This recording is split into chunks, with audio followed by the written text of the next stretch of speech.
Oh yeah, this is the panfish setup here. Got the wide body Eskimo. Got the bucket full of crappies. I got these free falls.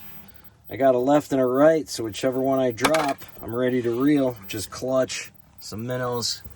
Got the Vex, the FL8 with the wide degree deucer. I'm in about 20 feet of water, 18 maybe. Of course, I got the Buddy.